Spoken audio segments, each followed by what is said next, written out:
Hello, and welcome to the Kosh. I'm your host, Timber Smith, and the Kosh is the People's Podcast. That's right, y'all. We are the People's Podcast. But what the Kosh really is a podcast that spotlights the people who've had an association with the Kosh and the surrounding Fox Cities area. Kosh listeners, how are we doing this fine weekend? Let me do what I always like to do is to frame the day. It's a little cloudy today.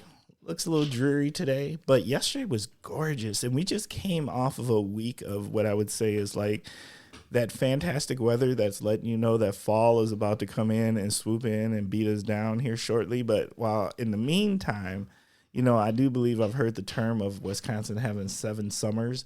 I believe like this might have been a mix of maybe 2.5 of them because it was that many days in a row of amazing weather. So I am fired up for what is coming, except for I think it's about to cool off a little bit for a minute. But yeah, I do like having seasons. 4 seasons is an important thing. Also, before we kick in and start talking to our guests, let me just say that this episode of The Kosh is sponsored by Sunken Paddle Cider Works, making the best of it.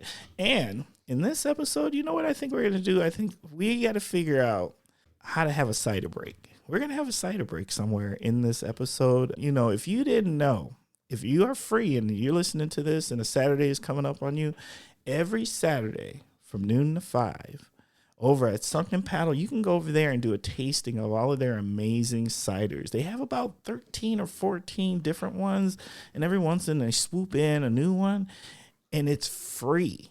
So you can sit down and sample all of these ciders for free. I've definitely done it multiple times. I know that kind of sounds like I'm a freeloader, but I'm totally not. I do buy some. But it's such a cool thing to do with friends when they come and visit me, when they come to the Kosh and hang out. And I just go take them for a cider tasting. So I want to make sure y'all go out there and check out Spencer and Doug over at Sunken Paddle.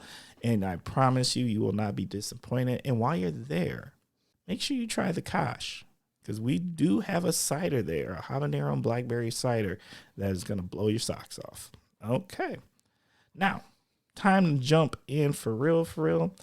Here's the funny thing. So this week's guest, I got an opportunity to meet him about 3 years ago. And if y'all don't know, I don't golf.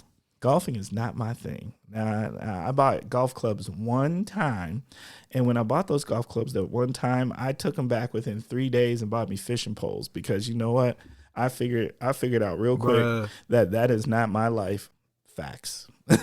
We're talking way back in the day when Tiger Woods was really becoming a big thing because at that time, every black man on the planet in America thought, if Tiger can do it, I think I need to get out here and learn a little something about golf. And that is exactly, I got on the bandwagon right along with him. But I found out really quickly, me hitting the little white ball in big green fields of land and then walking a whole lot just didn't appeal to me for what I would call relaxing time. That's for other people, not for Timber. So I went golfing with our guest, and it was just a really cool thing. We had other people. I'm gonna let him explain this because I don't even know the proper golf terms. It was you chase the furthest ball and all of that good stuff. He's giggling at me right now. It's a scramble. Oh, is that what it is? It's a scramble? Okay. See, not about that golf life, no doubt. But more importantly, I am super excited to get this person on here just because I think I'm going to get to ask some really cool questions. I'm curious about what they're going to share with the Kosh listeners. And more importantly, they are just a cool person. But if you're a Kosh listener, you know what I am about to say. I don't know how I continue to get these amazing guests. And this week is no different. So, without any further ado, this week's guest is Doug Gieryn. Doug, did I get that right? You got it right. Gieryn, like in guarantee. Guarantee. Oh, guarantee. Now I won't forget that. I will get it right every time. I'm actually impressed I got it right on the first time. That almost never happens. That was good. How are you doing this morning? I'm doing great. Had a good weekend. You talked about golf. Actually got a little golf in yesterday with some friends. Got a little rained out. didn't expect the amount of rain that we've had. In fact, it rained so much that I called our emergency management director this morning to find out if we had any issues in town with the rain. I think it was just unexpected to have this much. It didn't seem, well, yeah. I looked on the phone radar deals, and it looked like it was just going to pass through quick. And then it hung around a little bit longer than I thought it was going to hang around. I was over in Washera County, and it rained all night long. It was just blowing up right in that area, right on the edge of our front, and it just kept raining all night long. And I just assumed it was probably about the same here. I don't know if it did it rain the same way all night long here? I don't know. Oh, all right. I was curious. Okay, well, Doug, you ready to jump in? You bet.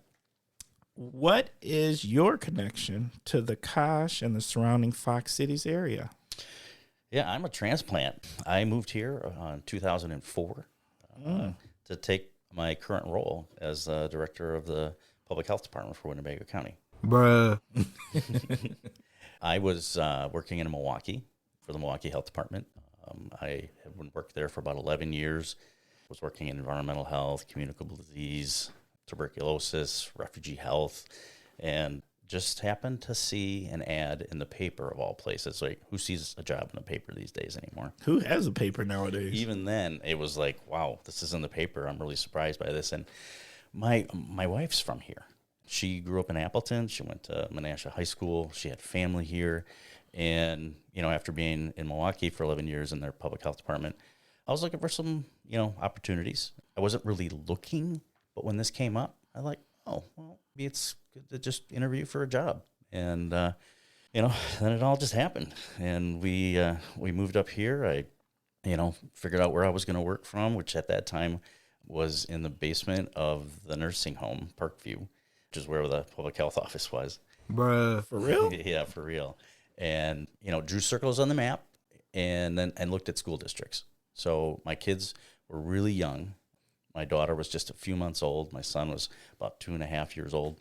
And so looked at the school districts, looked at the map, and we looked at houses in Oshkosh and in Neenah, and just happened to land in Neenah. I love old homes. My first home was a duplex. It's all I could afford. I needed to have somebody, rent to work it out. It was an old 1928 bungalow, and it needed some work. It had the original owner in it, 93-plus-year-old woman, and she had recently passed. And so we ended up buying this duplex and remodeling it, and then bought another single family a few blocks away and moved into that. And then like 6 months after that is when I moved up here. And so my wife wasn't quite the fan of older homes that I was. And, she wanted central air and, things like that you don't find in an old house necessarily unless you really, do a lot of work to it. And so we ended up compromising, not on a newer house and not on an older house, but on a house built in the 60s. And that was just not a great decision in hindsight. Nice house, beautiful lot, beautiful deep lot, wooded lot in Neenah. It was a fantastic place for the kids, but wow, it was a lot of work and another remodel job. But that's how, you build equity, and, that's how you eventually try to get yourself in a better position is, that's what equity and real estate was a great way to do it. I'm thinking she's mad at you. I think she's probably still mad at you right now. Well, she often tells stories about some of my remodeling projects that seem to drag out for a very long time and how they only got done when we were going to sell the house. So we have pictures of the kids in some rooms with just studs, which is, I feel bad about now. Kids didn't care. But, our house was just almost always in a state of some sort of remodeling project. And I enjoyed doing that. And I did it on the side. But then, life gets busy. You take on a new job. It's a lot of hours. You've got kids and all the activities that come with that. And then my family moved up here. My sister and my mom, within the first 2 years of being here, my sister relocated from Greenfield with her husband and family. And then my mom came up too. And so I never anticipated that happening. I thought when I came here for this job, I'm like, yeah, this will be great. A stepping stone towards something else. And, on to maybe working for the state or, a federal or a national organization. And then the family moved. And here I am 20 years later. So, what made them move? Good question. I think that, they saw our move, they saw the community that we moved to, and I think family's important. So they came and we stuck together. It's not that far away, but there was opportunities for them. My wife's husband was working in a position that was kind of like a regional position, and my mom was kind of retiring and just doing work on the side. And she moved up here and ended up buying a place, and she did some crafting retreats at it, and then she sold real estate for a while. And so she just, did some things that just fit her personality and enjoyed herself. So I'm glad they came. She found her community pretty quickly, it sounds like. Mm-hmm. That's pretty awesome. Yeah. Yeah, I've been trying to talk family members into moving up here for a long time, but for whatever reason, those people who live in Milwaukee is what I'm going to call it. Mm-hmm. They think we're Alaska. I can't tell you how many of my family members are like, why don't you come up here and visit? Ain't y'all like 3 hours away? No, not 3 hours. It's like an hour. Stop. Just come and visit. I lived all over Milwaukee. I went to 4 different grade schools. My parents were divorced when I was young. And I remember in college coming up to Oshkosh once, not knowing anything about it, and feeling that way, like this was a distant land practically. I could never have found, the place that I went to or where I hung out. When I moved here later, I had no idea where I had been. But, I had a good time. I often, too, thought, yeah, that's pretty far away. I'm not going to lie. Bruh. I already knew when you said you came to visit us in college, you had a good time because we are the Kosh. Mm-hmm. It's guaranteed. We did have a good time. All right. Can you tell us more? I think people don't understand public health. Mm-hmm. Like I really, and when I say people, I mean me too. I would not say that I had any clue about what public health does or its purpose until I started working in my current position, right? And now, I get to see what they do, and I partner with them for different projects and stuff like that. And I don't think people may have paid attention to public health until the pandemic. So can you give us some clarity about what public health and the points that it serves and why it's so important? Let me stress that. Why is it so important? Right. Yeah, no, happy to do that. People think public health, they think about medicine, but really it's population health. It's about how do we create conditions in our community where people can thrive? How can people reach, whatever capacity they have, their ambitions, and really thrive and contribute to community? And so we really focus a lot on, what we call, the social determinants of health or vital conditions, and that starts with community. That starts with housing. That starts with, a safe, affordable place to live, a place to ground yourself. It's having access to healthcare. It's having access to education. It's having access to a job that can actually pay the bills. And so those are community conditions that really must exist for people to thrive. We do provide direct services too, because we're kind of that provider of last resort. When there isn't someplace else to go, or you don't have a healthcare provider, you call public health. We have, certainly other roles like trying to keep, food and water safe, and, do licensing inspections, and, we see older adults in their homes, and we try to prevent falls and help people, live a long life, independent life as much as we can. We serve, women, infants, and children through our WIC program, make sure that kids get off to a healthy start. Kids need to be, developmentally ready for school mentally. They need to have good nutrition. Moms need to have healthy pregnancies and good pregnancies that are monitored so that kids have the opportunity to be all they can be. Those first 5 years of life are just so critical. And I don't think until, more recently we really emphasized and understood that those are really, really critical formative years that help determine the outcome for the rest of your lives. Oh yeah, I've heard that numerous times and from numerous people or professionals about how the first 5 really helps to really control the trajectory of your life for some time. Yeah, and where you live matters, right? Oh yeah. Do you have access to transportation? Do you have access to those jobs? Do you, like I said, do you feel safe? Are you able to not have chronic stressors that really, put you at a disadvantage in terms of your health and success. We shouldn't, but we do, right? You have zip codes where people live 20 years longer than, the zip code across town. Oh, yeah. And so place matters, and we need to, we work to find ways to neutralize that so that everybody has that opportunity. And it's difficult. It's a really difficult, time-consuming work. Our policies really influence, people and what they have and what they don't have, what their opportunities are. And by looking at those policies and, asking ourselves, hey, do these policies put some people at a disadvantage and favor others? If so, let's look at that and see what we can do to improve it. And so policy is extremely important in public health work, but it's difficult to navigate. Prior to the pandemic, public health really was largely invisible unless there was a crisis. So unless there's that outbreak or something occurring where public health needs to get involved, our work was pretty invisible. And once we had the pandemic and really public health became political, never wanted it to become that political.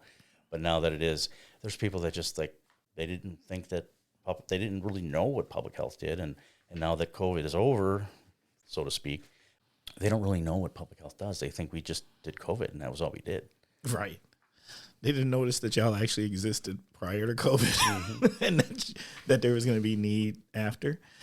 Are you in the process of doing one of these surveys for the determinants of health? And I think the term that I'm hearing thrown around now a lot is well-being, community well-being.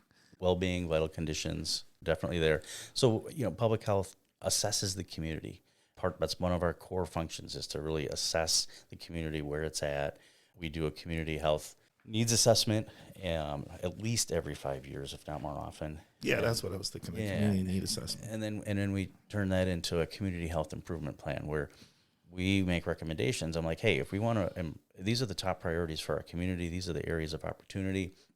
And this is what the community can do to be a part of that. It's not a roadmap for public health. It's a roadmap for the community. And so we've been doing those and published those. But what's really great right now that's going on and has been in process now for many years is working together across the Tri-County area, Winnebago, Outagamie, Calumet, and then working with our healthcare systems. And so over the past 10 years or so, we've done some exploratory work. We've done some assessments together.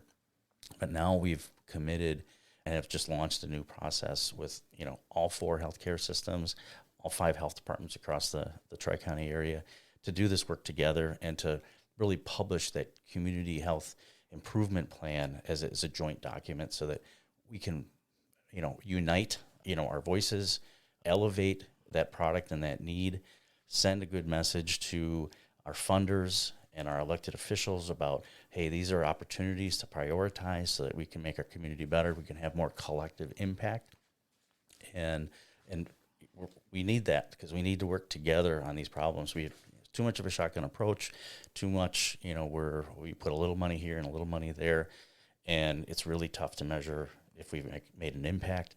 And so by working together on some on issues, multidimensionally, every single issue, whether it be mental health or housing or childcare, healthcare, there are many, many avenues to improve those situations, and you need a very multifaceted approach. There's no one solution, for these complex issues, like poverty and housing. Oh, facts. And housing right now, that's housing and unhoused in childcare. That seems like those are the really big topics right now that people are trying to get their hands around. And I'm glad we're having the discussions. We're talking about it. We just had a Board of Health meeting on Friday, and the entire meeting was pretty much talking about some proposed policies about how we handle our homelessness in our homeless individuals, here in Winnebago County. And, how do we... Yeah, because criminalization ain't it. I'm just going to put it out there. I'll say it. I agree that finding somebody for being homeless, because they're on a county property or someplace else, doesn't help them get to be where they need to be. It just puts them farther behind. Facts. Doug, what do you think is one of the biggest myths or misunderstandings that you think people have about public health? It would probably be that we provide medical services, and really we work at that population level, not that individual level. We do have to provide some of those individual level services, but I think people think that we are part of the healthcare system, where really healthcare and public health are part of a larger public health system. Right? And so working, at the level of the community instead of the level of the individual is probably what people don't understand the most. All right. I want to say one word, and we're doing a word association, but we're doing it early. But we're going to do it for real later. All right. One word, and I want you to tell the Kosh listeners what comes to your mind and what can you share. That word is COVID. Bruh. Oh, COVID. Yeah. Oh my God. You just had a visceral reaction. Yeah. I mean, many of us lost a couple years of our lives to COVID from, the response that was necessary. And it was so divisive, and it didn't have to be.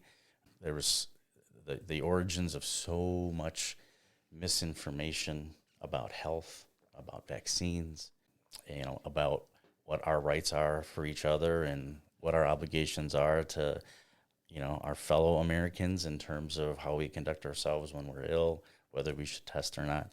It was a very difficult time, not only for public health, but for our country and for this whole planet. Countrywide and planet-wide, yeah. Yeah. It's hard to even remember all of the things. I mean, the hours in the controversy are a place that I don't ever want to have to go back to again. PBS put out a series on public health, attempting to help educate the community about public health.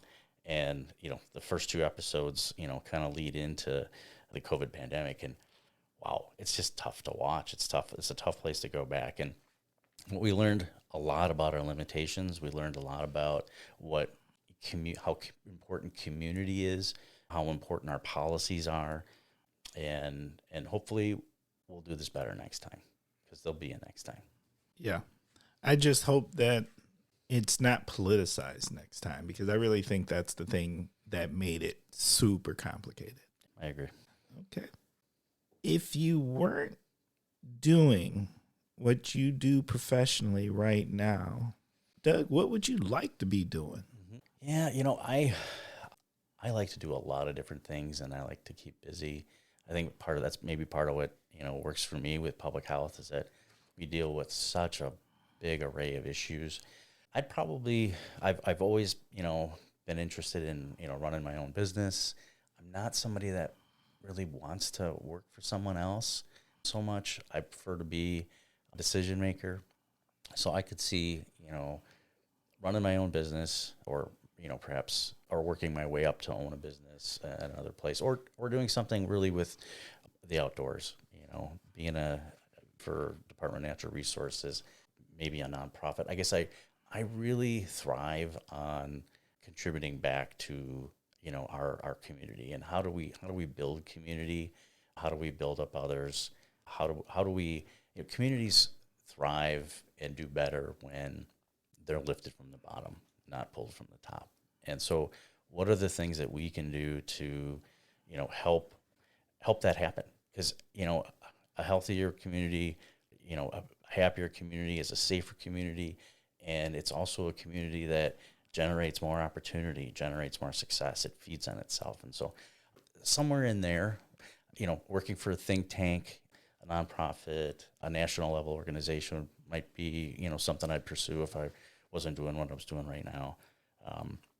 There's been more than enough work to do here to keep me pretty grounded and pretty interested in the staff that we have. It's been about 12 years now. I think we combined health departments, which was probably the best thing for public health in Winnebago County, was to merge, the municipal and county health department together. We're not there with Menasha right now, but, we serve roughly 90% of the county. And when we did that, we were able to really create a depth of expertise that we had never had before. We could specialize in different areas of public health. and really get deeper and work in areas that we hadn't before. We really didn't do a lot of policy work before. We're doing some now. We, you know, we had communicable disease response, which was shared across, a dozen to 15 individuals. Now it's concentrated, with a handful of staff that's all they do, and that's where their passion is, and they love it. So we just are able to do a much better job and a much deeper, thoughtful job in those areas now than we could ever do before. And the efficiencies that were created, having 4 health departments meet with the same healthcare system was extremely redundant. And so we were able to eliminate a lot of redundancy, and people knew where to go for public health, at least our healthcare providers. A real struggle for healthcare providers, like, well, it depends on what your address is to what health department I have to refer this to, and that slowed things down too. Oh, yeah. No doubt. That would be a pain in the butt. Okay. You ready to jump into the first segment? I think we have flushed that out pretty good. All right. First segment is called What in the World is Going On With? That's where you start with the phrase, what in the world? And then you tell us what's on your mind. So, Doug, what's on your mind? I would say, what in the world is going on with vaccinations? Bruh. Yeah, that's a tough one. Vaccines have been around for, 80 years plus. We've taken illness away from children in ways that people don't remember anymore, because we used to have so much disease. We're by vaccinating less, by having negative information about vaccines out there, we're putting our kids at risk more than they need to be. Measles is a great example. We pretty much almost eradicated measles in the United States, and now we have measles all over. There's like 40-some cases in Minnesota that were just in the past few weeks. When you get measles, you have a 20% or higher chance of being hospitalized for it. And so, they've got 42 cases, and at least 12 of those kids ended up in the hospital.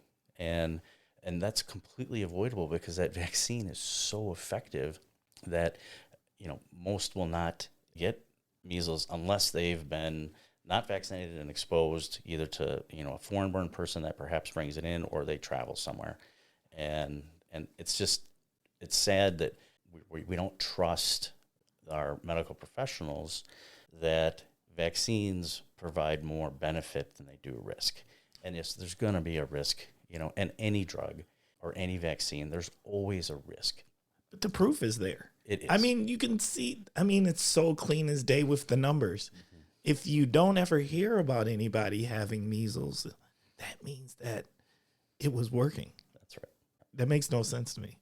So, and that's now, bled into all other types of vaccines.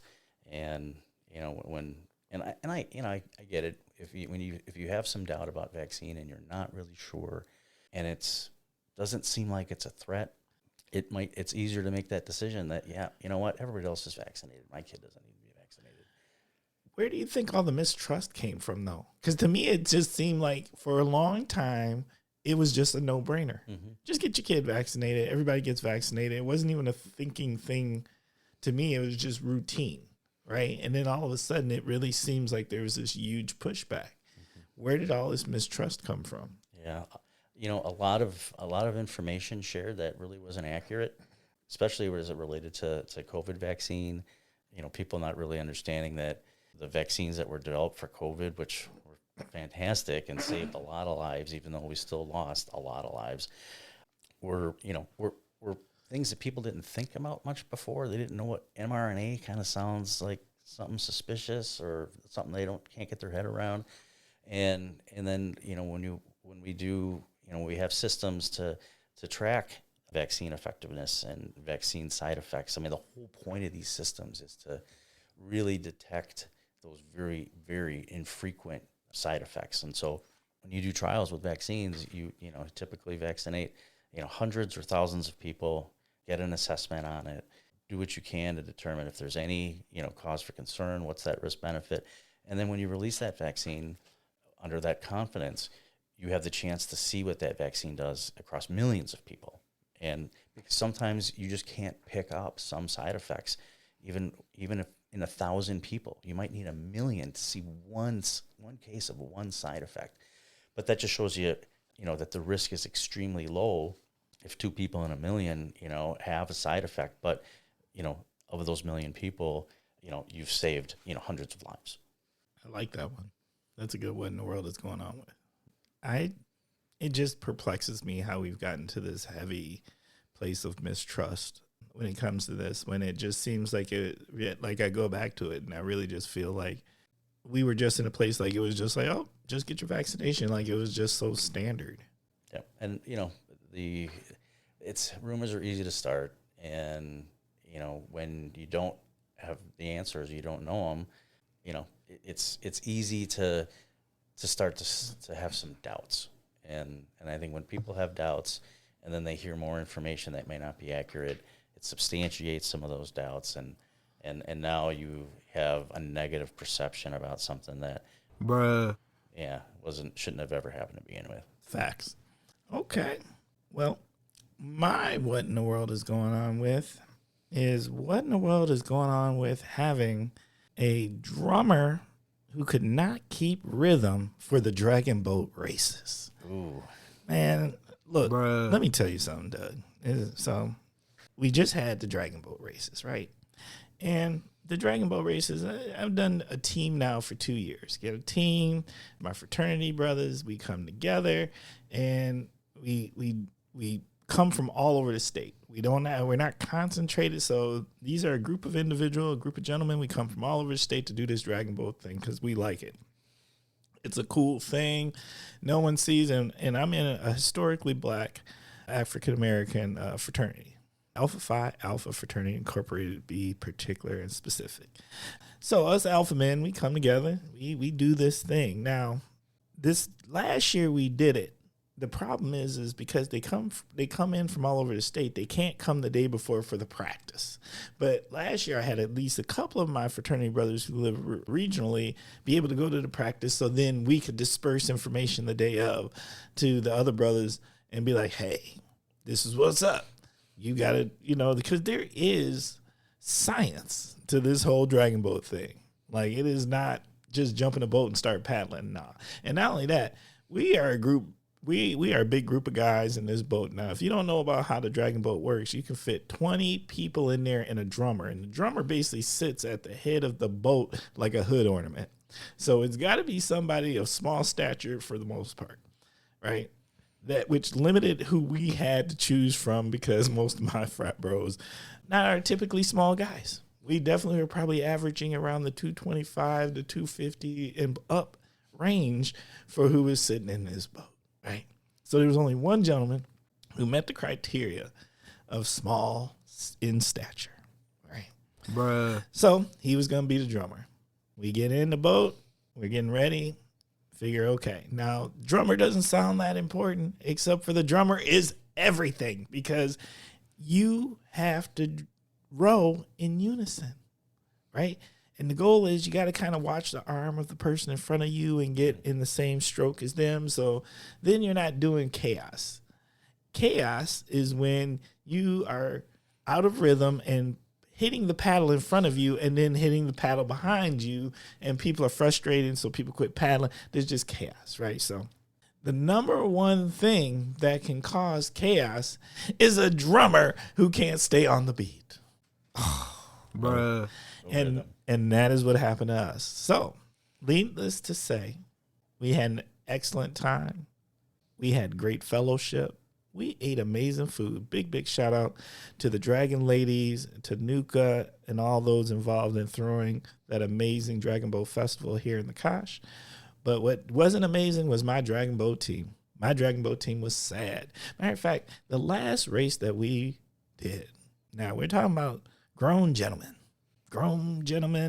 And what I will say is some fit. Not all fit, but some fit, right? And we had younger college bros in there too. Why did we get taken out by a group of 60-plus ladies? They whooped us too. It wasn't even funny. Like, it wasn't even competitive. And you know why? Because they stayed on beat. That's why. And not only that, they let us know that they beat the tar out of us. Like they weren't even nice to us. Bruh. They let us know. They looked at us. They mean mugged us when they walked by. Like, like we have feelings about this whole thing. Yes. I had a chance to participate in the Dragon Boat races many years back when United Way coordinated it. I remember Suponic was vital to that whole effort and did that in Oshkosh on the river. And it was a great time. It was a great event. But yeah, you're right. It doesn't matter how strong you are or how fast you are. If you're not a team, you're not getting there. No. So, needless to say that I'm going to be looking for a new drum. No. No, more importantly, I think that the next year, because I still want to participate, I'm going to try to find a nice local team. So if Kosh listeners, or if you are a Kosh alumni, former person who's been on the Kosh, let's talk. Let's get a Kosh Dragon Boat going for next year. I'm sure we can find somebody to sponsor us. Doug, you about that life? Now that you're a Kosh alumni, you want to jump in the boat? You bet. Hey, first person recruited. Yes. Okay. Next segment. The next segment is called 21 Questions. Just so you know, Doug, we're not going to ask you 21 questions, but we do have some really good questions. Not necessarily easy to answer questions, in-depth questions that are going to, so they might solicit 21 answers. That's where we go with this. First question. What are you grateful for? Boy, that can be deep. I think I'm really grateful for the caring friends and family and people that I work with. I think this is a shared experience that we're all going through, and having those relationships, those social connections are probably what's most important to me, what I'm most grateful for. Because, really without that, without the social connections, it's hard to find purpose. What motivates you? I like to solve problems. I like to fix things, and sometimes that goes too far, right? Sometimes you just need to listen instead of trying to fix problems. But no, I really like to solve things, and it doesn't matter if it's trying to figure out how to fix my car or to deal with a stressor with one of my coworkers or my family. I thrive on solving problems. I'm with you on that, listening and knowing when to just listen and not being a fixer. Mm-hmm. Oh, that's so hard. And for people that are like that, it's really good when people say, I don't need you to do anything, just listen. Yeah, but can you, for y'all out there, can y'all just put that up front? Just put that qualifier up front. Oh, I will tell you this. If you haven't done the ECPR training done by Ebb and Flow, that's being offered if you actually live in Winnebago County. It's free because I think they received a grant from the county for this. And ECPR stands for emotional training on people's emotions and being a good listener. I just got done doing a 2-day training. It was like fantastic. It was so good. Emotional intelligence is one of those things that's really important, a very important skill, when working with the community, with working with coworkers. So I would encourage anybody that has an opportunity to check out any kind of an emotional intelligence training, because it really, really can help you. Oh, yeah. So keep your eyes open for the ECPR training here in our region. What grounds you? I think professionally speaking, what grounds me are the people we serve, our community, and, those shared experiences. And some of it's my own personal experiences. I grew up in a broken family, didn't have a lot of resources, definitely have lived the life of not having enough money and not feeling safe. And those experiences, I think help ground me in what some of our community is unfortunately experiencing in the same way. And that is, that's really helpful. What does success look like to you? For me, success, I'm probably the happiest when, I see someone that I'm working with succeed. When we get an initiative launched or one of our staff gets recognition for their work, when, we actually see results from the hard things we do. Those are the things that really hit home for me. I'm a sucker for, for success stories. I don't watch a ton of TV, but man, sometimes my wife will be like, why are you crying about this? And because it's just, it's at overcoming adversity. You like a good underdog story. I do. Me too. What irritates you? Oh man, there's so much to choose from here. Political ads. Oh, just can't stand them.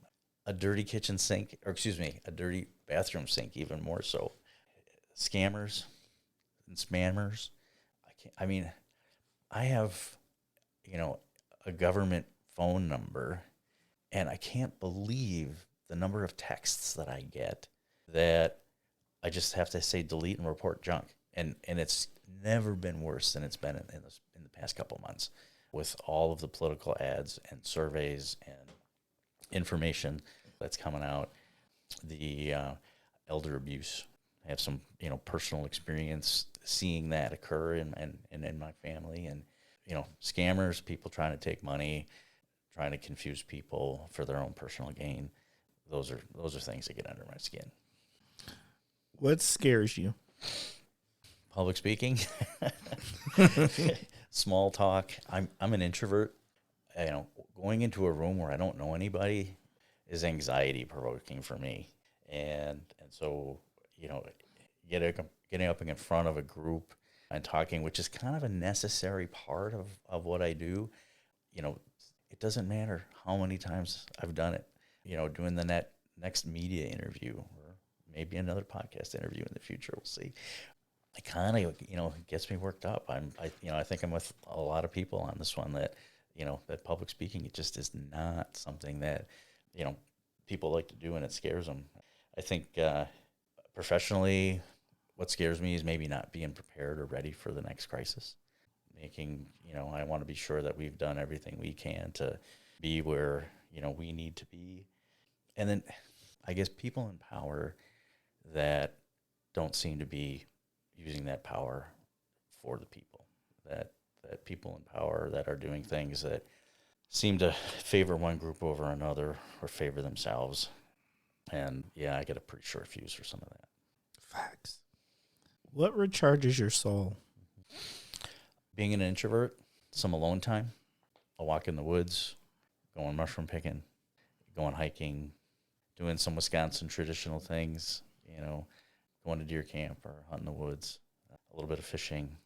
Those are the things that recharge my soul. And back to one of the points you brought before was, when I see, an initiative get launched or one of our staff doing really well, there's more energy in that than anything.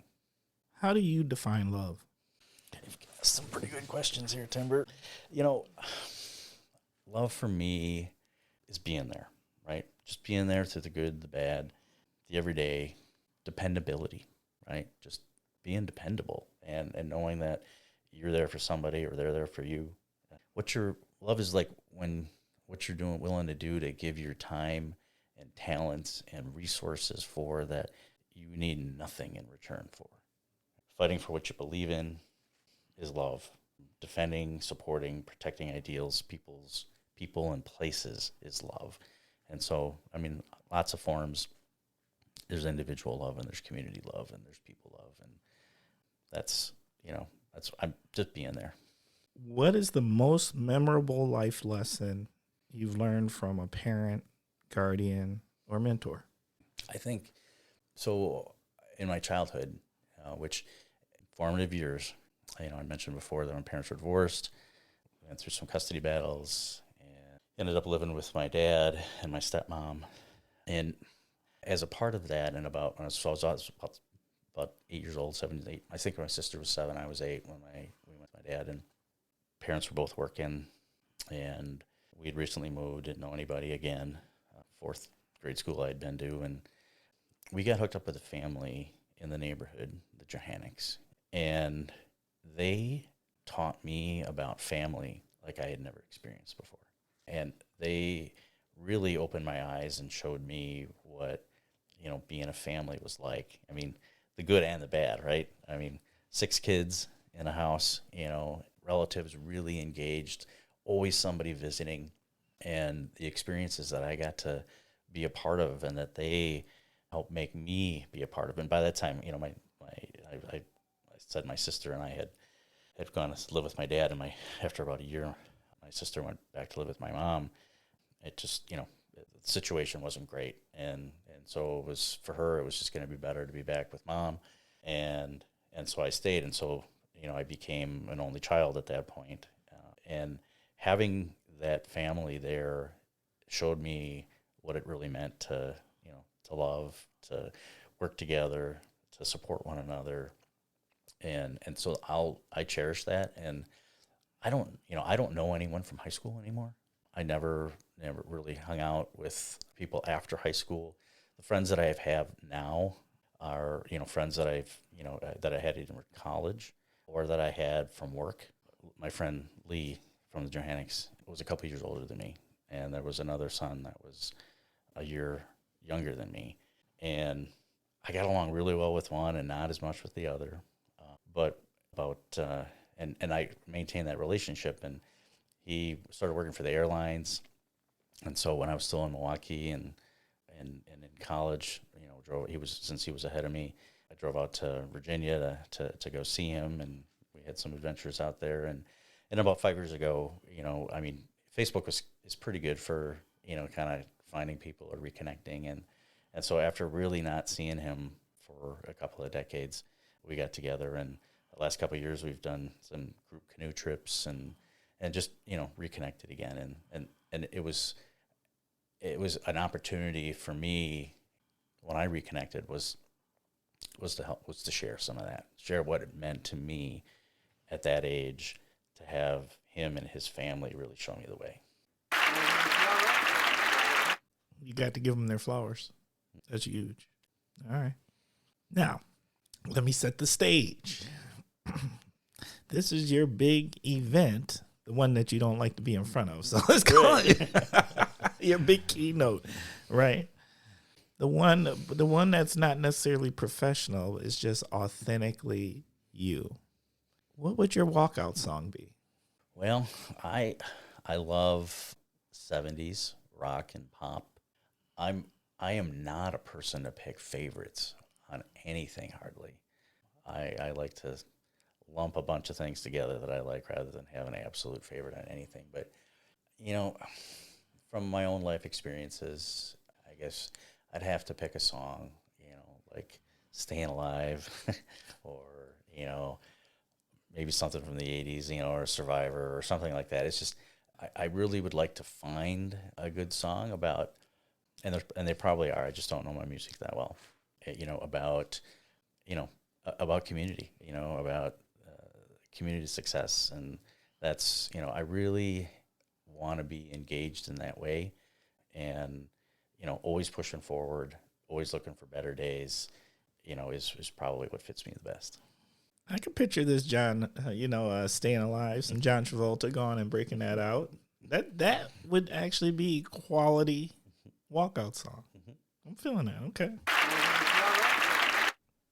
Okay. Let me just say this. Doug, you have officially survived 21 questions. Yeah. Okay. Next segment. Next segment is word association. This is where we throw out words. We say some words and you tell us what comes to your mind. We have a tradition here on the Kosh. We always start with the same word. This is the word of family. It is the word of unity. It is the word of happiness. It is the word of community. It brings us all together. That word is food. Have to agree with that entirely. I mean, it is the joiner. When I think of food, I think of spicy and I think of meat. I love spicy food and I love barbecue. I cook a lot on my own, and I really have to be careful about who I'm feeding when I'm working with spice. And so when I got really excited when I walked in your studio here and I saw that big bowl of peppers. I actually just made yesterday on the pellet grill. I made some habanero poppers, and I love the flavor. Habanero poppers. Yeah, habanero That's next poppers. level. The flavor is so good, and I mean you can kind of control it depending on how many of the veins you pull out and stuff. But the flavor is so fantastic on that. I make jalapeno ones for the family, and then I have a couple of people I know that actually enjoy the habaneros with me. And then I tried something new for the first time because I grow peppers at home. I made some ghost pepper poppers. Oh, And those, so I tried one. I was afraid. I was like, Bruh. facts. I like hot, but I was like, I guess, I mean, I want to try it. I want to explore it. The heat wasn't as hot as I thought it was going to be. The flavor was a bit earthy, but they were difficult to work with. I always wear gloves when I, clean those, but they fractured really easy. They're kind of hard, and so they don't flex and absorb real easy. But I had to try it. And so I just, did some new peppers this year, new to me. Some Thai hots. I love Hungarian hot peppers because they just go with everything.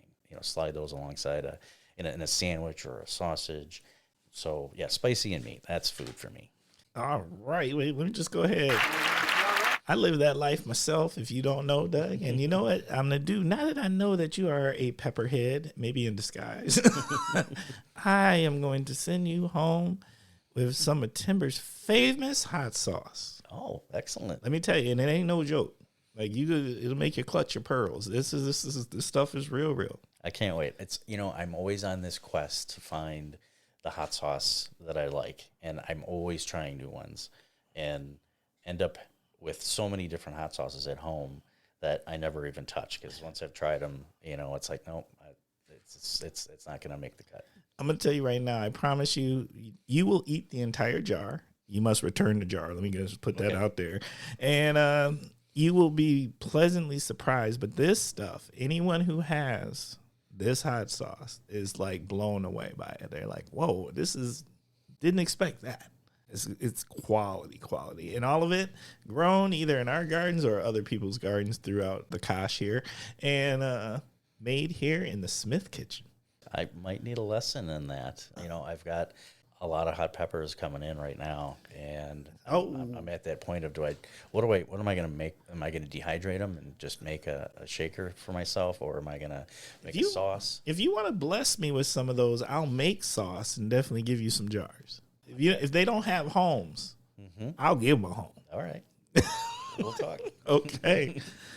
Before we jump into the next word, what I think we're going to do right now, well, I'm going to tell you right now, the next word for word association is cocktail or beer. But, Kosh listeners, we're going to try something new right now.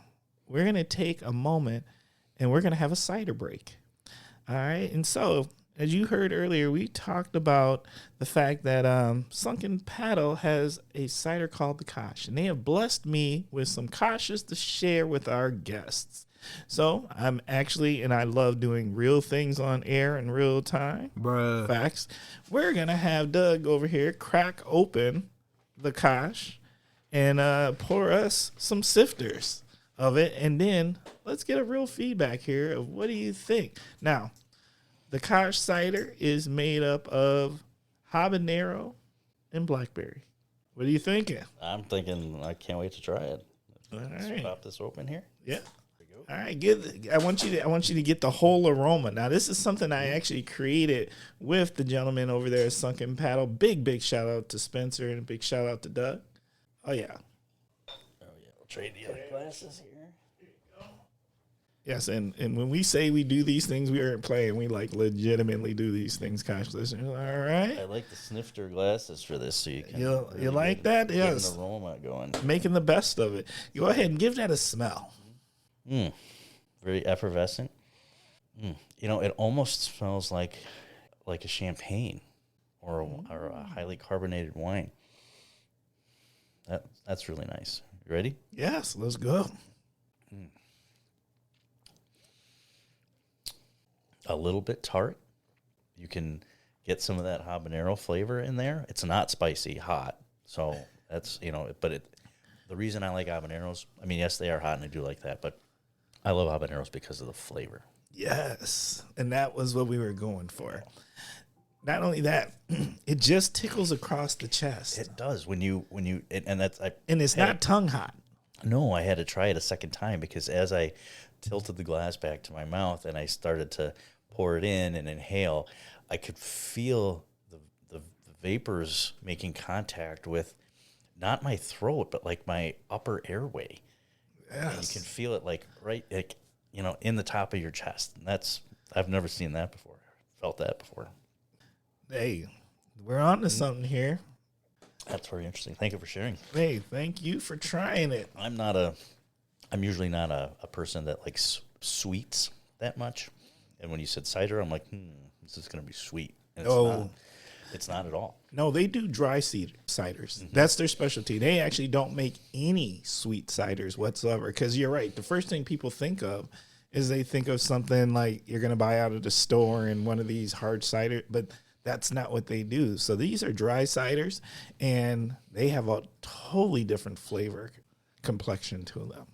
Well, I appreciate you taking the risk with the county health officer and pouring a cider. Hey, I appreciate you just trying the Kosh out here. And once again, big shout out to our friends over there at Sock and Paddle. Make sure you take a Saturday and go visit them. And if not anything else, you can find the Kosh at the Food Co-op in Wagner's Market and a few other locations.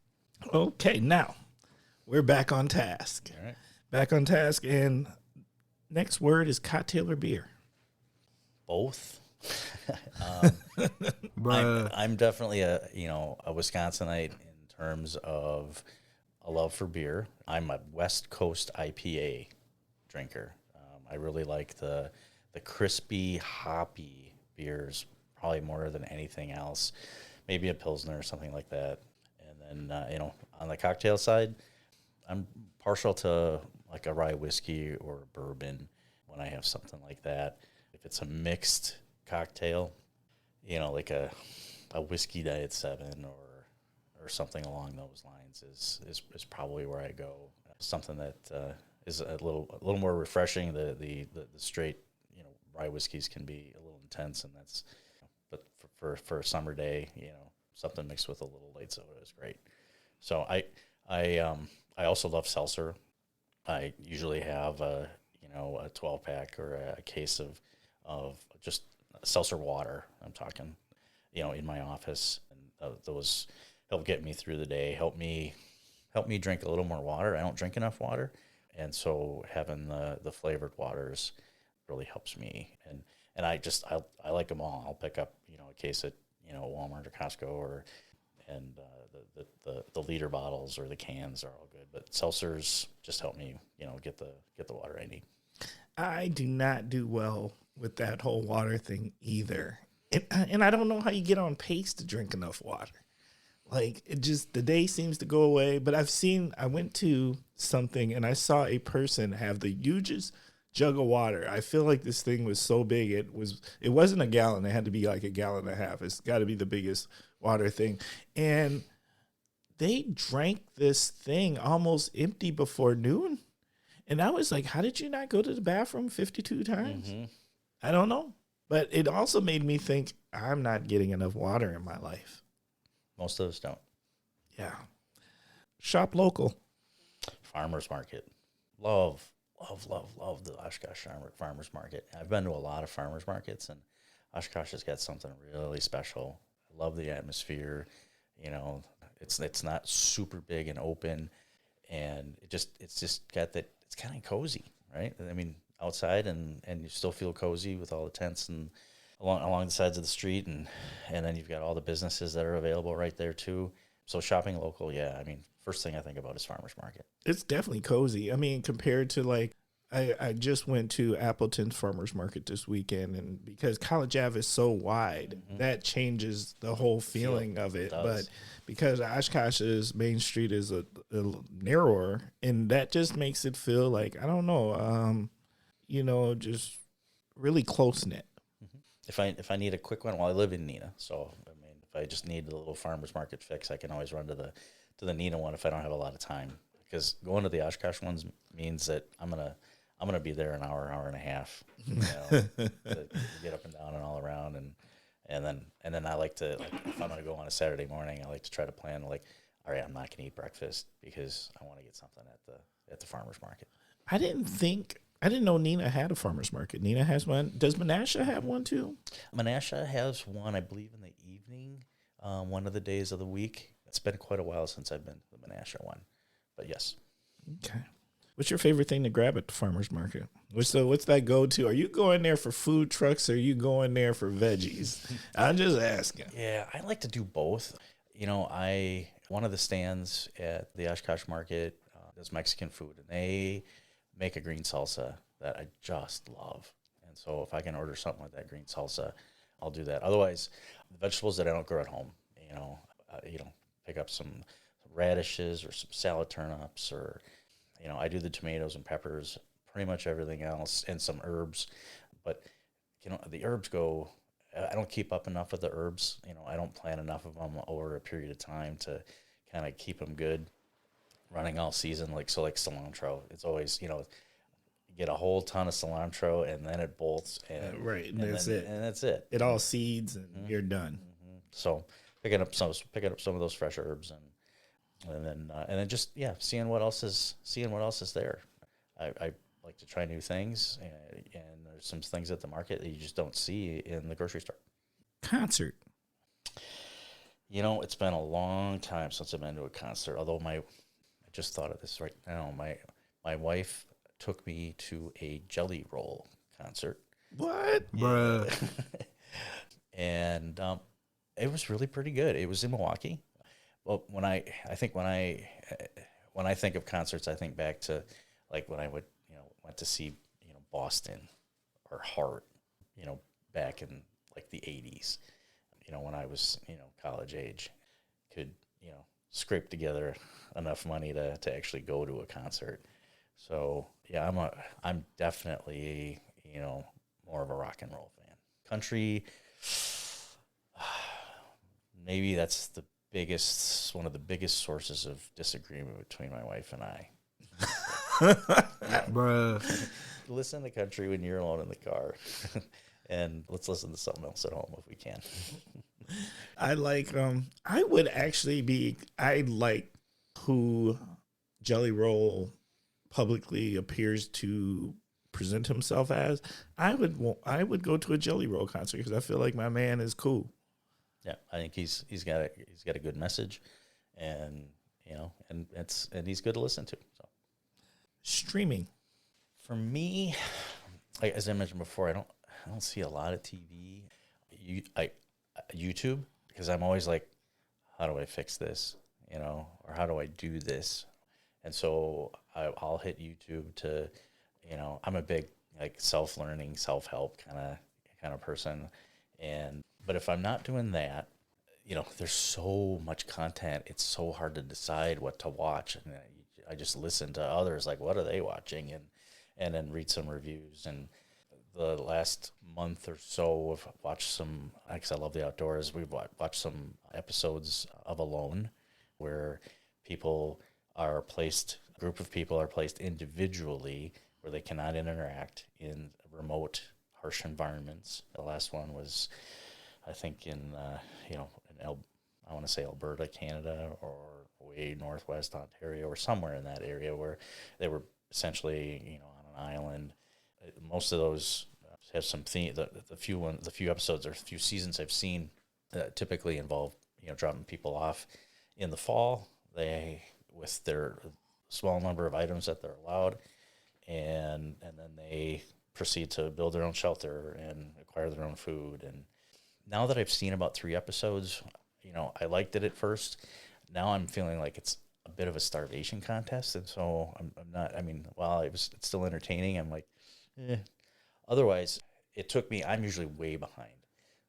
So things that I've watched in the past few years that I really enjoyed and couldn't wait to see again. There was a miniseries called The Queen's Gambit that was really good, about a female chess player. I finally, after like 6 years or 8 years of it being put out, watched Breaking Bad. That was great. And then Better Call Saul. After that, those were good. We've watched Ozark in the past. I think my wife is actually rewatching Ozark right now. I don't know if that means there's another season coming out or she just liked it so much she wanted to see it again. So, but yeah, I mean, and streaming is really it, because I mean, my home antenna doesn't work. I don't get local channels very well, but I do like to wind down at the end of the day. So about the only time I get to watch TV, unless it's a sporting event or something like that, is kind of like right before I go to bed. But definitely would like to watch more, because it's they're fun to watch, and they're fun to talk about. I'm gonna change a word. There was the next word I was gonna ask was gonna be entrepreneurship, but let's go with community. All right. I think about my neighbors. I think about how many of them I don't know, and I wish I knew. And so while, I mean, we live in communities, but we live such independent lives, and I'd like to see that change. I feel like when I was younger, I really knew a lot more people, and I knew my neighbors better. And I think we all get so busy that, we don't run across one another. And so, I've talked with my wife about this. It's like, I'd like to be more deliberate about those interactions and saying hi and, dropping off some tomatoes or peppers or, something like that. I think that those relationships matter a lot. Social media has certainly helped a ton in keeping people connected. And, while social media isn't always great, it is a way to help keep people connected, to help address social isolation, and give some sense of community to those that may have a harder time getting it otherwise. I can't stress enough. I feel what you're saying about neighbors. And, that's a big part of who the Kosh is, where I really do believe these conversations that we're able to facilitate these are all people from our community for the most part. And I want us all, especially me, but everyone else who listens, to get to know these neighbors, these people who in our community who are just cool and do amazing things and are just like us, no matter what they do professionally or such. We just really need to get to know each other. I think what's great about the Kosh is that, it gives you a little more insight, a little depth. I think it's a lot more meaningful and valuable to talk to somebody, face to face. I think it's a lot harder to mudsling or say things that maybe you're not as confident with when you're face to face. And at least then you have a chance to talk it out and share. Well, I think what happens when you're face to face is what you might have wanted to villainize now is humanized. Mm-hmm. And you've got they're human. Yep. So they're not bad people. They're not that scary. They're not this, whatever we might have decided, the portrayal of what the characterization of what we thought they were going to be. It just doesn't tend to be that face to face. Love that. It makes me want to take a moment. I want to send a big, big shout out to my neighbors across the street, because you know what I did to them yesterday, Doug. So yesterday we made our rounds, which what we usually like to do, me and the wife, we'll take a Saturday, and I like to go visit Sunken Paddle, Sturgeon Spirits. We love Jensen's. Big shout out to Jensen's over here. And then, if you want to top off an evening of libations, you should top it off with a chili dog and go to the Trails Inn. Now, if you don't know about this Trails Inn life, let me tell you about this Trails Inn life. Like, these are award-winning chili dogs. These things are fantastic. And they serve them all the time. You can walk in at 1:50 in the morning and get you a chili dog. Like, it's that serious. The reviews, Bob's, I think it's called. Right? Yep, it's Bob's Trails Inn. I've not been in there. I've read the reviews, which are fantastic, and my wife loves Chicago dogs. So I've told her a couple times. I said, one of these times when we're in Oshkosh, because we live in Neenah, got to get you in there for a dog. Yeah, you're not getting those. What you are getting is a Trails Inn dog, which is meat, onions, mustard.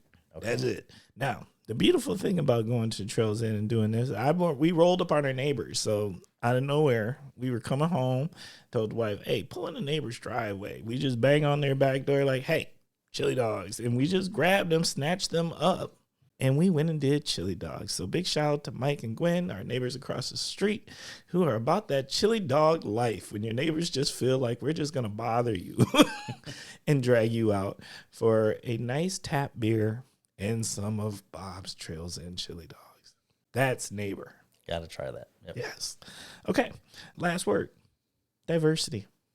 For diversity for me means culture, food, ideas. As I mentioned before, I grew up in Milwaukee, and one of the things that I miss the most about Milwaukee is the amount of diversity that there was there.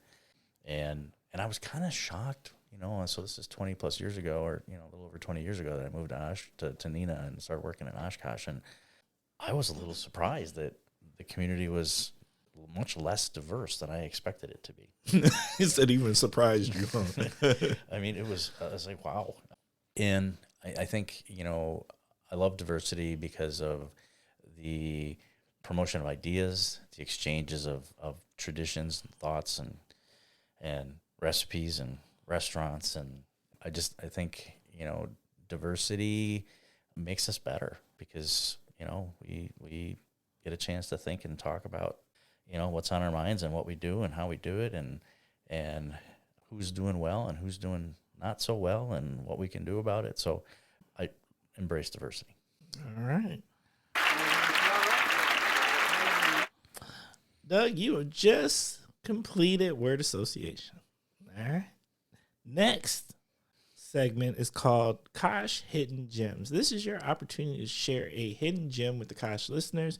Now, this hidden gem does not have to be in the Kosh specifically. It can be anywhere.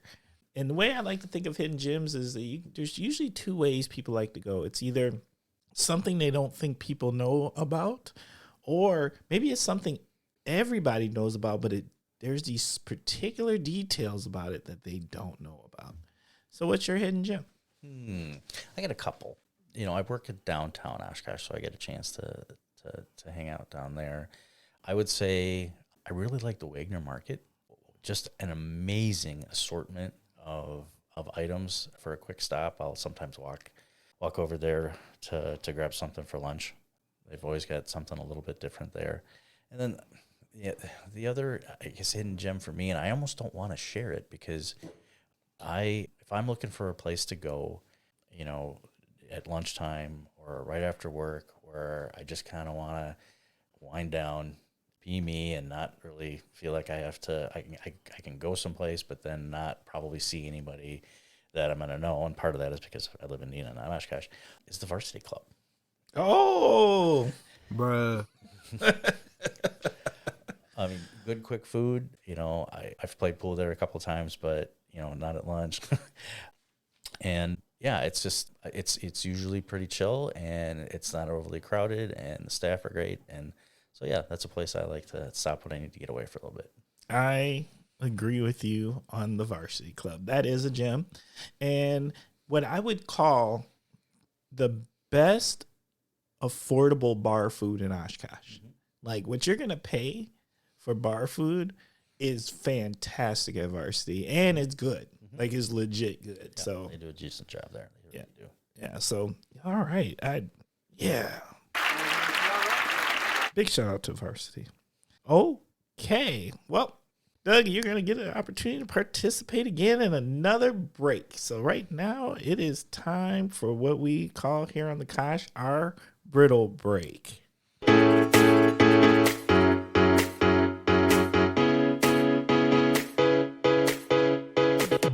Hey, Timber, this is Orson. This is Yao. Hashtag the Brittle Daddies. Timber, every week you have some amazing guests who have some amazing stories, and we want to give them a little something.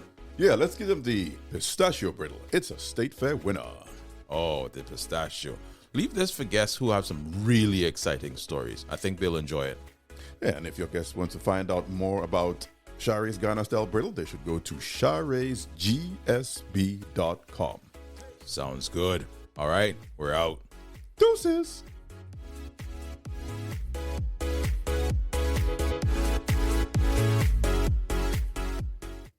All right, Doug.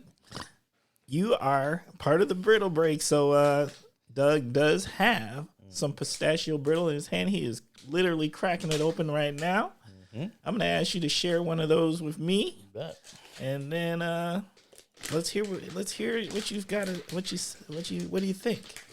So it's Chare's Ghana style brittle. Yeah, that's correct. Oh, very easy to break. Okay. It doesn't stick to your teeth. That This is pistachio, and you can tell. You can really tell. is legit. Normally, when I have brittle, usually it's peanut brittle, right? There's peanuts in it, but it's not. Doesn't seem like the focus of the brittle. Here, the nuts feel like the focus of the brittle. Right? That's what I love. I love the texture. Like, this is fire. And you're right. Like, this is good. The pistachio in this is fire. This is my first time having a pistachio. It's it's just easy to break. Kind of reminds me of like when you make jerky. You can either cut with the grain, or you can cut across the grain. And this is kind of like when you make jerky and you cut across the grain, and it's easy to bite through. Right. Thank you. All right. Is this a thing? This is the thing. We're going to tell the Kosh listeners they need to check out some Ghana-style brittle from Chare's. All right. Big shout out to Orson and Yao, because let me tell you, this stuff is fantastic. I normally, when I give it to the guest, I'm usually like, oh, here's the bag. It's all yours. This one, nah, Doug, you're going to have to share this pistachio with me. Bruh. All right. Hey, thank you for being part of the Brittle Break. Now, we are on to my favorite segment of the Kosh, and that is story time. This is an opportunity for our guests to share a story with the Kosh listeners. That story can be about absolutely anything. So, Doug, what do you got? Well, I've got a story that is evolving right now. And so, in the spirit of, keeping this really current, I'm going to talk about my mom. My mom is 77, and she, as I mentioned before, she had moved up to Neenah a little bit after I did, and kind of did her thing for a while, and then a few years ago moved in with my sister. And when she was, prior to her living with my sister, she came down off of a stairway, 2 steps, landed on her left knee, and it just shattered her tibia, and ultimately ended up getting a knee replacement. And when she went in for that surgery, after the bone got fixed as much as it could, she ended up being a candidate for an artificial knee. And she got that artificial knee, and the procedure, went well. My mom's, active enough that she could handle that well, and certainly wanted to, get back to enjoying life again. And it wasn't real long, if I recall correctly, after having that knee put in, she got a really bad infection. And it turned out to be a MRSA infection, methicillin-resistant Staphylococcus aureus, one of those organisms, microorganisms, bacteria that is resistant to many kinds of antibiotics.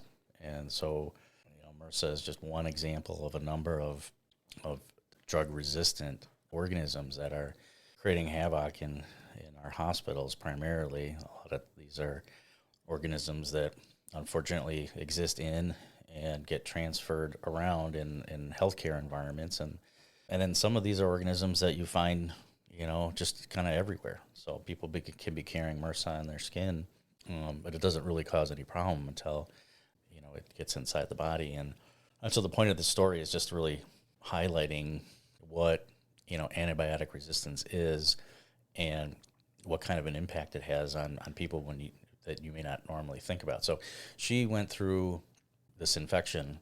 It got so bad that they had to completely remove the knee joint. They had to put in a spacer and to keep her legs, spaced out for hopefully putting that joint back together again. And then to treat the MRSA and then put the knee back in. And this happened about 3 years ago. And it took about 1.5 years to get her back to the point where she had a functioning knee and didn't have infection. Fast forward roughly 3 years to about 1.5 weeks ago, and her knee started to ache a little bit and wasn't feeling right and got kind of warm, and then she wasn't feeling right and ended up going in to get seen, and they drained her knee and did a culture and called her back and wanted her to come in, which she didn't listen to right away, but they were persistent. They got her back in. She started not feeling well pretty quickly, and they thought she was becoming septic, which is basically when, that microorganism is really out of control and it's spreading throughout your body and causing problems. And that can kill you. And it was, to me, what was so surprising was that this happened over the course of hours, that she went from not being good to being pretty bad, so bad that when she showed back up at the hospital, they said, we can't deal with this. You need to go to a level 1 trauma center. So you got to go to Freighter or you got to go to UW-Madison. And Freighter was full. UW-Madison had space. And so she ended up having to go on an ambulance there because they didn't trust that she might not crash and have the resources that she needed available on the ride down there. So it was really pretty serious. Anyway, she got her, she got to Madison. They got her on IV antibiotics, and over the course of a day or so, she, recovered. She had a lot of pain. They were treating the pain. And then we had to talk about, what's next, because, this was just a really awful situation the last time this occurred. It took a really long time. And the decision, which was not made lightly, was that she can't go through this again. She doesn't want to go through this again. And decided to amputate her leg above the knee, all because of a antibiotic resistant bacteria. And so I don't think it gets enough attention. We have been, in the medical fields, they've been focusing on healthcare associated infections, antibiotic resistance for a long time. And, drug development's really important here, and finding new things, but also not using antibiotics when you don't need to.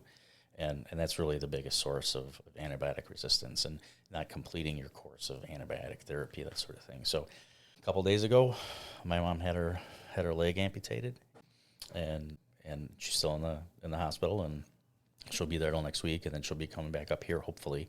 She's going to have to be on IV antibiotics for a month, which means then putting a central line in and have an IV in. So she has to be in an acute level facility, so she'll have to be at a hospital while she recovers from that, gets her therapy, and gets ready for an artificial leg.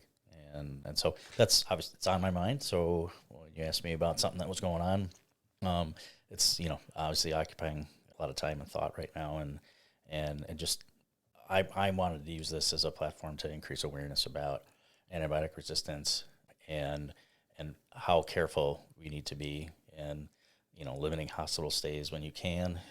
And then just realize, and just understanding, having people understand how aggressive an antibiotic resistant bacteria can be and how quickly it can change your life.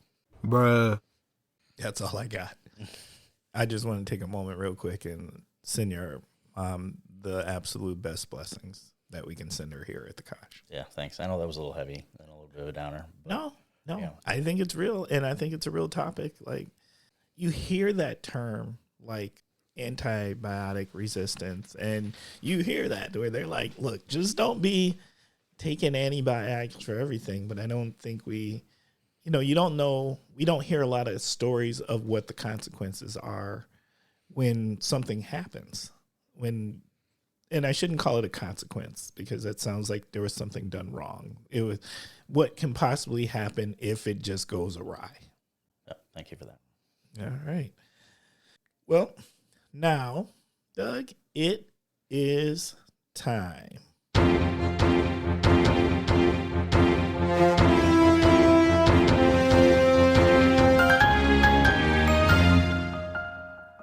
Every single time. Every single time I hear that, it makes me happy. And Kosh listeners know that sound means that it is time for the topic of the week. So, topic of the week is chosen by our guests 99.9% of the time, and this week is no different. So, Doug, what's our topic of the week? I'm going to talk about elder abuse and how prevalent it is. It's another personal story to highlight an important issue. And my story starts with my stepbrother. I lived with briefly when my dad got custody of my sister and I, and we lived together for maybe a year or so, and then he went to go live with his dad, and so I, finished living out high school at home, went to college, got out of the house as soon as I probably could, and Dan, and I probably shouldn't use names, but he developed, unfortunately, some mental health issues, developed substance abuse issues, which often go hand in hand. So there's really two issues going on here, to highlight awareness to, and obviously we have a huge focus on the opioid crisis right now. And that's touched, me and my family personally. But my stepmom ended up, and my dad, before he passed, ended up taking Dan in. He's 4 or 5 years older than I am, and took him in when he really kind of hit rock bottom. Ended up in a halfway house and didn't have anything. The substance use and mental health issues really wiped him out, and he needed a place to go. I didn't have anywhere to go anymore, and had exhausted, living with other family, his daughter, and really was at the end of his rope. And my dad at the time was failing, his health was failing, and he moved in, and it was a huge help to my stepmom and my dad to have someone in the house that could help out with things, but it was also part of recovery. And, having a safe place, and, we talk about housing and stability and housing first. You got to have a place to be before you can be anything else.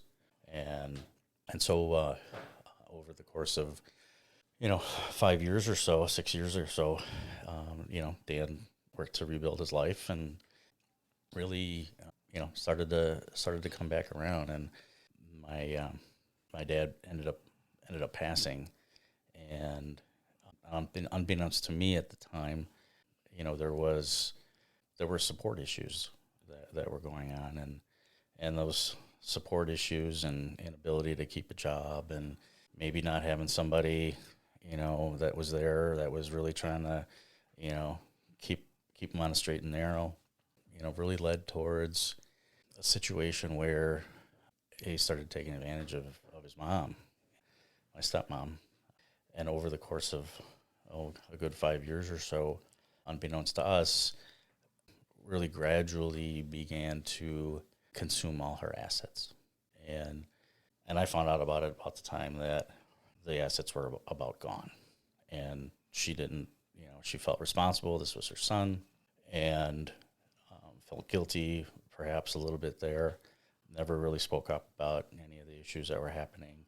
But when the funds started to run out, she didn't really have anything more to give, and didn't want to succumb to pressures to like reverse mortgage the house and things like that. And so confided back in me to about the situation. And so then I tried to help her get control over financial life again. And that meant really, canceling all our credit cards that were being used, and making sure there was no access to her accounts and what she had left. And that turned into an abusive situation, a threatening situation. Now it was a situation where he wasn't getting what he wanted or needed. Mental health and substance use, in the cards. There's, lots of recovery is a journey. And ultimately she called and fled her own home. And so we picked her up in Milwaukee and brought her to Neenah to live until we could kind of get control of that situation again. She was not able to even go back into her own house, and so we started a process to try to remedy that, and it extended for several months, and it took months to really get her financial situation going, and ultimately, you find out that these stories aren't as rare as you would hope they would be. My stepmom wanted desperately to just live in her own house again and not live in fear. And so that's what we worked towards that did involve, sharing a lot of records with, police and, like I said, again, rebuilding her financial situation, and ultimately led to many charges, felony charges for the abuse. And this, of course, was in Milwaukee because it occurred in Milwaukee, even though she was now pretty much, after 6 months, a resident up here. And she's about 87 years old, and really was struggling mentally and emotionally with this whole situation, because this was a family member. This was someone she raised, and the mental health and the substance use, it overrid, what we would think is, how you would normally treat a family member. And she unfortunately became ill and passed away very quickly. And she never got back in her house, and she never really got to see any resolution to the situation. And when she passed, the law enforcement we were working with was trying to assemble a case, and took months, and ultimately, referred like 7 felony charges to the attorney's office. She died before that could really go to court or go anywhere, and ultimately all of the charges were dismissed. So there was never really any accountability or opportunity there to have resolution for her to get back home, obviously, because the situation didn't resolve before she passed. And when I really started working on this issue, I was just surprised at how much of this, financial situation occurs. You don't think of it as necessarily always abuse, but when you're taking advantage of someone and you're using, their emotions and their, fear to control a situation, that is abuse.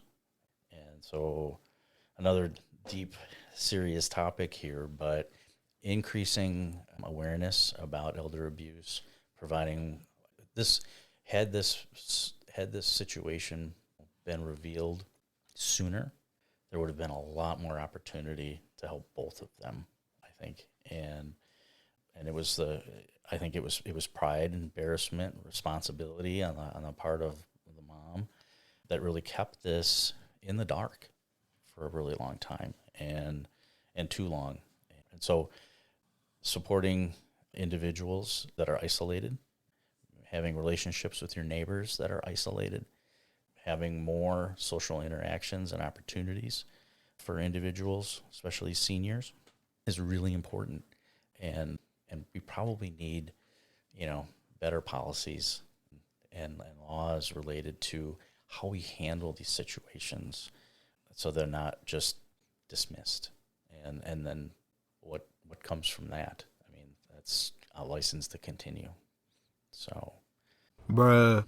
Doug, you bringing the heavy stuff. I did. That's been a heavy on my mind. No, I love it though, because I do think it's an important topic. What did you learn? Like, what did you learn that is like important for our listeners to know? Yeah. Like, what do we need to keep our eyes open for? What did you learn that you think would be huge for our listeners to understand? Yeah, I learned I should have been asking more questions. I learned that when, there were behaviors that, might not have seemed quite right, I probably should have pried a little bit more and asked. And, so, I'll always feel like I missed out helping her and having her enjoy her final years, by not doing more of that. I guess it taught me that, if you see something, say something, right? And I guess that's a theme with not just, it's a theme with our community as well. And so when something doesn't seem right, it's ask about it. It may not go anywhere, but then it might. And so I, being, obviously long distance and not seeing her, a lot, didn't really pick up on things until they were at a crisis. What resources did you learn about while you were trying to help her sort through some of this? Yeah, when we moved her up here, she needed some assistance with just some, activities of of daily living, that sort of thing, that I couldn't provide as much because I was working and not at home. And so it was, we met with the ADRC here, Human Services Department, Aging and Disability Resource Center, and they were fantastic. Came to the house, sat with me and my wife, sat with my stepmom, tried to address, what gaps she had, what needs she had, and they really, they were there quickly. And so I think it's an underutilized resource. I was fortunate to already be working for the county, so I already knew about it, but to see that in action was fantastic. And then also, on the financial side of things, it was really difficult to piece her financial history back together, because I had to really reconstruct 5 years of expenses and where that went, and talk with her about what was, an authorized expense and what wasn't. And there was not a lot of help there in doing that. And I felt like I had a tough time getting law enforcement to really take a serious look at it and really move this forward in a timely manner. Part of it was they were assembling a case. The individual was already a known entity. They wanted to maintain relationship in order to get more information. That took a really long time. Even acts like after she left the home, not letting her in her home, changing the locks, and one of the credit cards that we canceled, the renewal or the new card was inadvertently sent back to the address, the primary address. That credit card, that was opened up and authorized by a person whose name wasn't on it and started to get used. I mean, not even that resulted in any kind of a charge or penalty. And so things that I thought were kind of a slam dunk, like you can't do that. I mean, that is stealing, really didn't result in anything. So it was, so there I wish I had some more suggestion. I tried to maintain a good relationship with the investigator in that situation, and I did as much work as I could because there just wasn't capacity in law enforcement to do that. And I also, I think I started to understand that there's a lot of these situations that occur, and we can probably prevent some of those from occurring by being better connected with the seniors in our community and making sure that they have connections and trusted people in their lives. And that's all back to community. Facts. Okay. Is there any last things about your topic that you'd like to share with the Kosh listeners at this time that maybe you didn't get a chance to share yet? So much that I didn't talk about. I think about, lessons learned. I think about leadership. I'm definitely never intended expected to stay in my current role as long as I did, but it's been an honor to serve this community. I love this community, and I can't trade that for anything. People I work with are absolutely amazing and passionate, and for other leaders and aspiring leaders out there, who you put on your team really matters, and make that your number one priority. It takes a while to build a great team, and I'm a big fan of continuous leadership development and servant leadership. I mean, I as a person or as a leader can only do so much. My team, as dozens of people, can do so much more, and empowering them, supporting them, giving them the room to do work, hiring people that are smarter than you are, hiring people that filled the voids that you have as a leader is really important. Leaning on them, not feeling like you have to be, in control of everything all the time.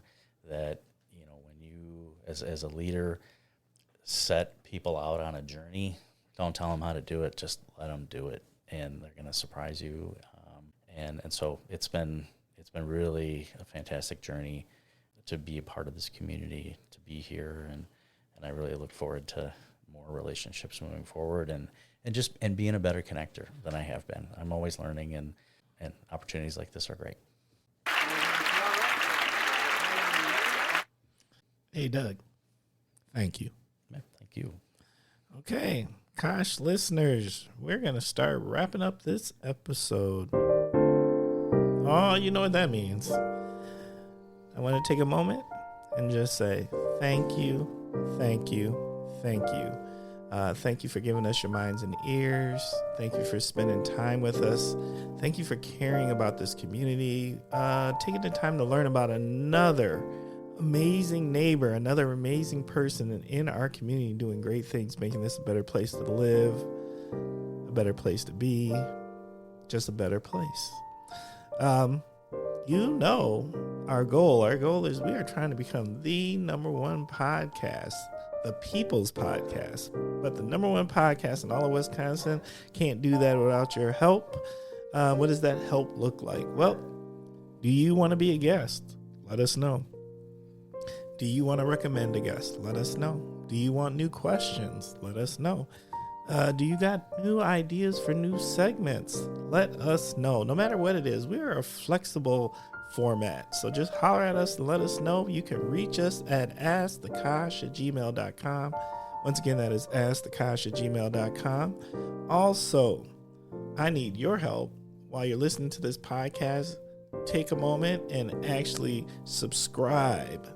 While you're subscribing, then give us a ranking, 5 stars preferably. And lastly, fill out a review. These are all things that increase our analytics.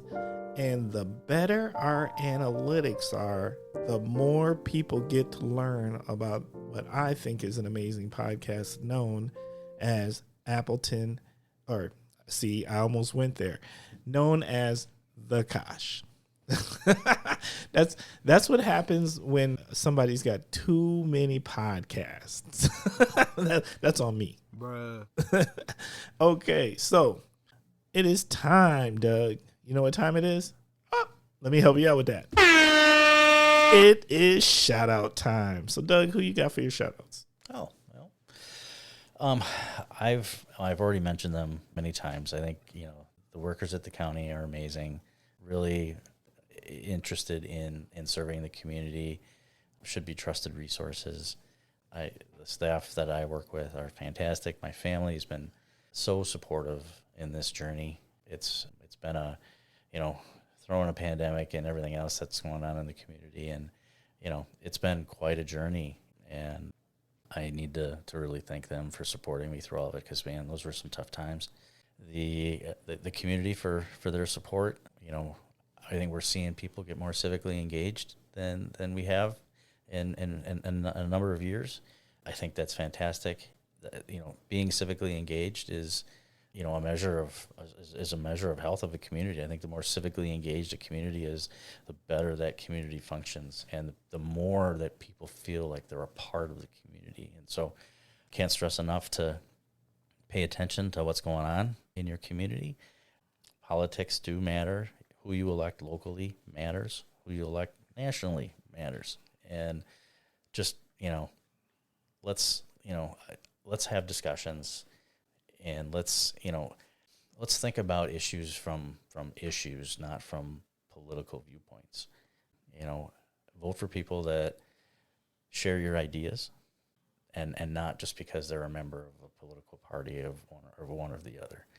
And so just getting more involved. And I know this is supposed to be a shout out, but it just kind of turned into, a shout out for the community, and to really for the community to continue to start, being more engaged and more attentive, and letting your elected officials know what you think and what you need and what you see, and support those that are trying to support you in local government, whether it be, police or human services, or, the health department, your register of deeds, your county clerk, your elected officials. I mean, ultimately, we all want a community that, thrives and prospers, and you have to be a part of that.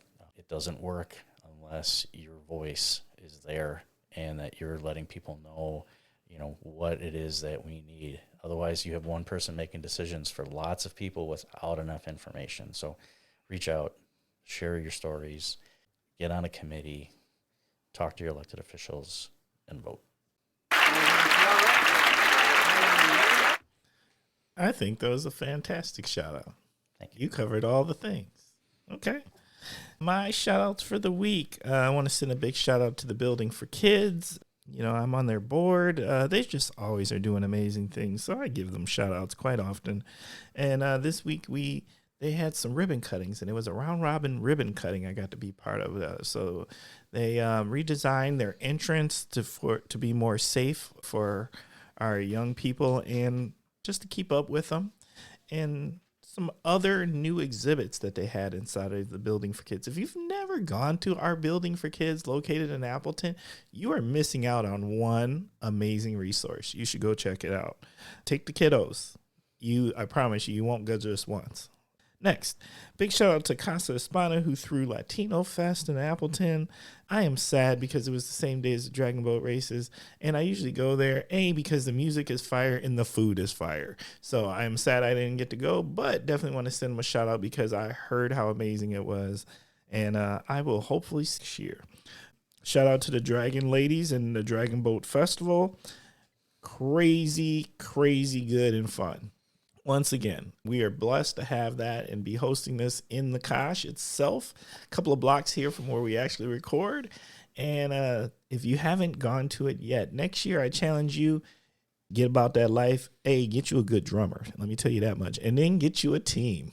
Doug, I think you need to go over there and put together a nice little county team, maybe a public health team. We'll sort of take a look at that. Yeah, I'll join y'all if y'all got a good drummer, but if y'all don't, I can't be on your team. I'm just telling you. All right, big shout out to Rhythms of the World. I'm part of that planning committee in Appleton. That is such a cool event where they just have all of these different entertainers, music, just crazy international talent. And here's the great thing. It's local. So it's not like we're bringing these people in. These are people that live with us in our communities and you just didn't know. So it was fantastic. The weather was beautiful. Proud to be part of it. And it's just a blessing for our community that we are able to have these things where you can go to something and no matter what your identity is or what your culture is or where you come from, you can find something that you relate to. And there's representation out there for you. It doesn't make you feel so odd or alone. So big shout out to that. Of course, a shout out to Sunken Paddle, our cidery here in Oshkosh over on 17th Street. Go check them out. Big shout out. And in case you didn't know, Doug slowly but surely has been sipping this habanero blackberry. That's been good. He just keeps revisiting it just a little bit at a time, which tells you how good it is.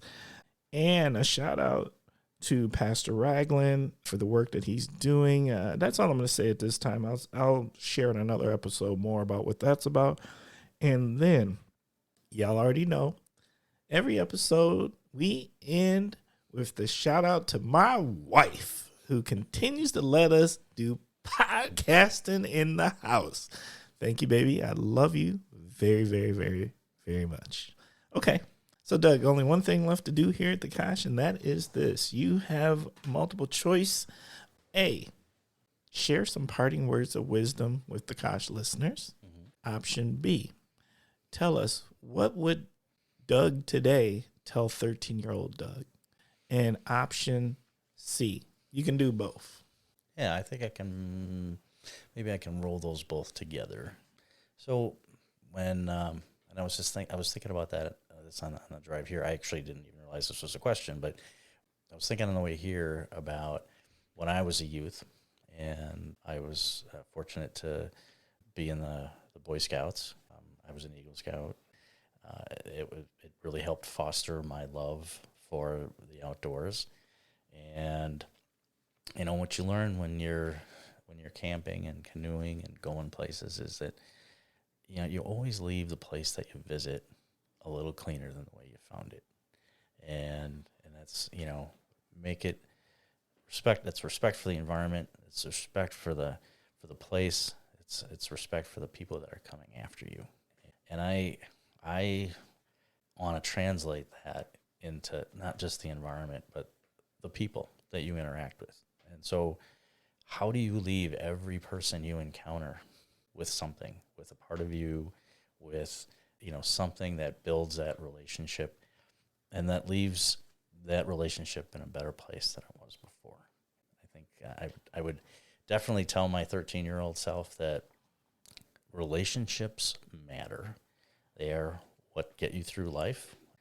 They are what contribute to your happiness, that contribute to your opportunities. And I think sometimes we get so busy and we have so many of our own issues to work through that it's easy to forget to reach out. And, also have some humility in that you don't have to, always be looking like you're the smartest, the strongest, the most attractive, whatever it is, right? I mean, we're all human. We all have our strengths. We all have our weaknesses. And so when you visit a place and you visit a person or you have that conversation, allow yourself to be a little vulnerable, give something of yourself that'll help that relationship, and you have no idea where that might take you in the future. All right. Doug, what'd you think? I enjoyed it. This was good. I mean, I probably could have had a first take and then done this again, or spent a little more time thinking about some maybe more upbeat topics to talk about. But I really appreciated the opportunity to spend more time with you again since our golfing expedition a few years back. And so it's been a pleasure to be a part of this community with you. The Kosh.